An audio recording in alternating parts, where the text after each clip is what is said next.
insanın yaş dövrü ki var. Həmin yaş dövründə insan məsəl körpəlikdə sevgi istəyir.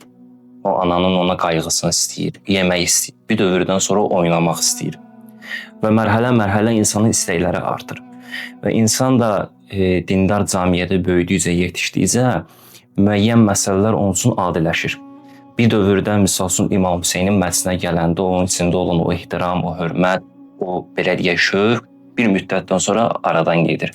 Bəzən məclisdə heç gülmürdüsə, gülmək o qədər də pis bir şey deyil. Məsələn, bunu belə izah edək. Gülmək nədir? Məclisdə. Sənin mənəviyyatın artıq dolmağa başlayır. Bu da sənə xüsusi bir dənə xoşbəxtçilik verir. Və o xoşbəxtçilik sənin gülümsəmənlə büruzə olur, cismani baxımdan. Amma bir də var ki, artıq sən həddi kənara keçirsən. Buna insan özünü balansda saxlamalıdır. Və gəlir insan həmin o balansı saxlaya bilmir bəzi məclislərdə. Niyə? Artıq onun üçün adiləşir. Xanım Zəhranın illər boyu məclisində iştirak edənlər ki var bəzən, məclisə gələcək, ağlayacaq və gedəcək. Bunun kimi baxır. Amma təfəkkür məsələsi ki var bu məsələdə. Təfəkkür eləməliyik ki, xanım niyə şəhadətə çatdı və xanımın bu zülmə niyə məruz qaldı? Sual eləmək lazımdır. Misal olaraq deyə bilərəm ki, İslamın ideyası odur ki, İslam sükutu çevirir nəyə? Dirsəlişə. Düzdür? İslam gəlib ki, ölmüşü diriltsin. Bəlkə İslam özü ölüb. Bu sualı heç özünüzə vermisiniz. Bəlkə elə İslam dirsətmir. İslam xanım haqqından danışıraq, xanımlarınıza dəyər verin və digər məsələlər. Bəlkə heç belə deyil. Bunu insan özünə sual verməlidir. Cahiliyyət dövründə ərəblər öz qızlarını bastırırdılar. Amma İslam peyğəmbəri gəldi, onların ideologiyasına zidd bir hərəkət elədi. Neynədi? Xanım Zəhranı öz qucağında gəzdirdi, öz çiynində gəzdirdi. Qızını bütün dünyaya göstərir ki, mənim bir dənə qızım var, əzəmətli bir xanımdır. Xanımın dəyərini çatdırmaq istəyir. Düzdür? Və həmin şəhərdə xanıma dəyər vermirdilər. Peyğəmbər xanıma dəyər verdi. Biz yaşadığımız, belə deyək, abu-havada, ətrafımızda, ailəmizdə xanıma dəyər veririk yoxsa yox? Xanım ön planda olur yoxsa yox? Bu məsələ ən qlobal məsələlərdən biridir. Adətən böyük, belə deyək, ictimai mərasimlərdə xanımların danışdığı sözlər ki var. Onlardan biri də budur ki, İslam qadının dəyərini aşağı salır. Azadlığın əlindən alır. Hicab məsələsidir ki, misal üçün xanım azadə şəkildə yaşamalıdır. Hicab ona məcbur deyil və bu kimi məfhumlar danışır. Ərindən icazə alınmalıdır. Və bir çox məsələlər ki var, gətirirlər İslamın boynuna atırlar. Biz özümüzə sual versək ki, biz həmin cahiliyyət ərəbləri kimiyik, yoxsa Həzrəti Peyğəmbər kimiyik? İnsan özünə sual verməlidir də, düzdür? Sual verəndə tapacaq. Mən öz Peyğəmbərimə bənzəyirəm, yoxsa yox? Elə Peyğəmbərə bənzəmək, saqqal saxlamaq, ətir qurmaq deyil ha, hər bir məsələdə.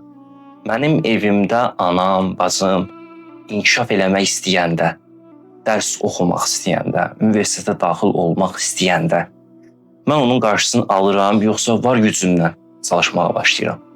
Məsələn, bizim yaşadığımız şəhərdə və yaxud da Azərbaycanımızın haradasa, öz şəhərimizdən söhbət edək, əgər ki, bir müsəlman kişi öz qızını oxutdurmasa, onun inkişafının qarşısını alsa, zülm eləsə, bizim ona olan, belə deyək, fikrimiz nə olacaq? Biz nə edəcəyik? Möminlər idəmsən, əksəriyyətdə cavandır.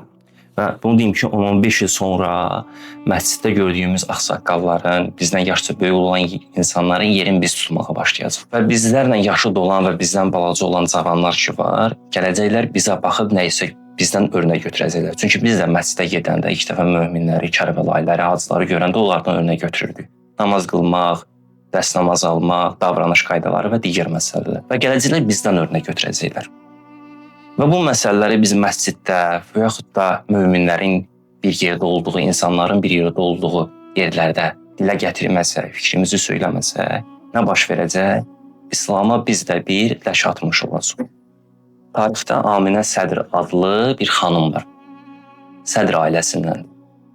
Yazsız, məsələn, sosial mediada qarşınıza çıxar. Həyatım mən istəyərdim ki, bütün möminə xanımlar, müsəlman xanımlar oxusunlar. Və ləqəbi də Bintül Huda. vilayət qızı mənasını verir. Deməli, Aminə Sədir öz yaşadığı dövrdə nə edir?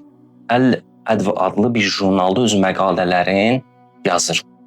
Həmin dövrdə İraqın xanımlarının içində onların maariflənməsinə kömək olur. Və qardaşı Muhammed Baqir Sədir tutulanda insanları ayağa qaldır. Səddam Hüseyn bir dövrdən sonra ki, bu görür ki, artıq Aminə Sədir dayanmır, fəaliyyətdədir, insanlar ayağa qalxır, Muhammed Baqir Sədiri azad edir. Və 1980-cı ildə Muhammed Baqir Sədir ilə birlikdə Aminə Sədir də Səddam Hüseyn tərəfindən güllələnir. Həmin dövrdə Aminə Sədirin fəaliyyəti sayəsində xanımlar çox böyük yerlərə gəlib çatmışdılar, maariflənirdilər. Hətta Aminə Sədir həmin dönəmdə xanımların bir növ ideoloji bir rəhbərinə çevrilmişdi.